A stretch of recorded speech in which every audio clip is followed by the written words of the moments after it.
Nightline continues from New York City with Cynthia McFadden. Remember the snail darter, the spotted owl, the gray wolf, endangered animals that some claim in turn endangered industries like timber, ranching, and energy? Well, there is a new critter in town, a cute one at that. How do you feel about lizards?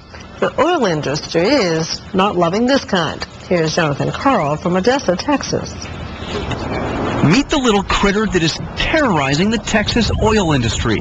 It's only about 4 inches long and spends most of its day buried in sand, but it's Godzilla. The biggest threat facing the oil business in memory. Those rigs will quit working. It's not that it's ferocious. The problem, the federal government is about to place it on the Endangered Species List. Good for the lizard because its habitat will be protected, but bad for the domestic oil industry, which says 500 million barrels of Texas and New Mexico oil could be put off limits. I've been doing this for 27 years now, and we've never run into a situation like this that could virtually crumble an industry. Officials at the Fish and Wildlife Service told us that's an exaggeration, but they couldn't tell us how much oil drilling would be affected. What if it curtails some oil and gas exploration, which it almost certainly would have to? Well, we don't know that yet. I think that's what we're working through. Does that matter? I mean, if it does? Sure, definitely. Would that be a reason not to list it? Well, the law says, we need to look at the science. Yeah. And the science, not the economics. Right. When we're listing a species, we look at the science. We set out to find a lizard, but it's so rare and so skittish that most people around here have never seen one. Aha! Lizard tracks. You can see where the tail has dragged in the sand. You can see the lizard footprints, a sure sign that we are in lizard country. In Midland, we met up with the lizard's nemesis. Commissioner, how are you? Texas Land Commissioner Jerry Patterson, a retired Marine who carries a gun in his left cowboy boot.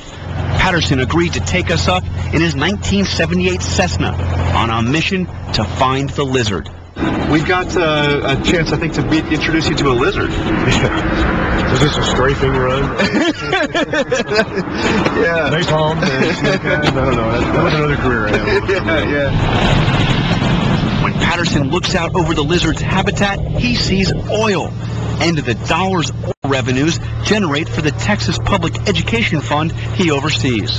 How much do you care about the lizard? I mean, do you care about it's not. I don't have a stuffed lizard in my house anywhere on the couch. I mean, we started referring to this conundrum as reptile dysfunction.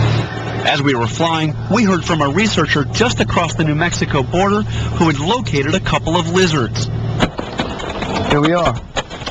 We landed on an abandoned airstrip where we would finally meet our lizard. Have you ever actually met the lizard? No, I've never. You've never actually seen one of these lizards before? Never seen a lizard, no. So this is a little history in the making, then. Reptile expert Dan Levitt has been studying the lizard for years. I can hand them off to you if you want to hold them. Doesn't look that scary. Levitt says there is little question that oil exploration is destroying the lizard's habitat. And what we found so far is that while they are present, they're in much lower numbers in areas that are fragmented by oil and gas development. So are they there? Yes. Are they in the exact same numbers? No.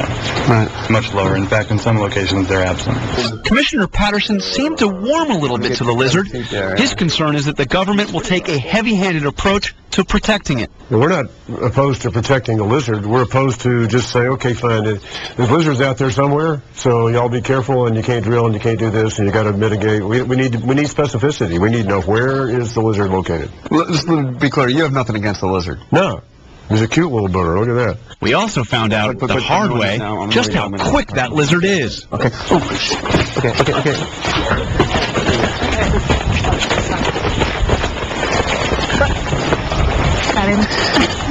All right, that was my fault. Sorry. But rest assured, the lizard was not hurt. A final decision on declaring the sand dune lizard an endangered species will be made in December. But the story doesn't end there. We're in the midst of a biodiversity crisis. We think that core ethic of ensuring that no species goes extinct is an American value and that people support it. John Horning of the environmental group Wild Earth Guardians has petitioned the government to protect some 800 species, including several threatened by oil drilling. There are a whole host of species all across the West that have been imperiled by oil and gas development. The greater sage grouse, even species, fairly common species like pronghorn antelope have been endangered by oil and gas development. Next up, the greater sage grouse may join the sand dune lizard as the terror of the American oil industry. Jonathan Carl for Nightline in Odessa, Texas.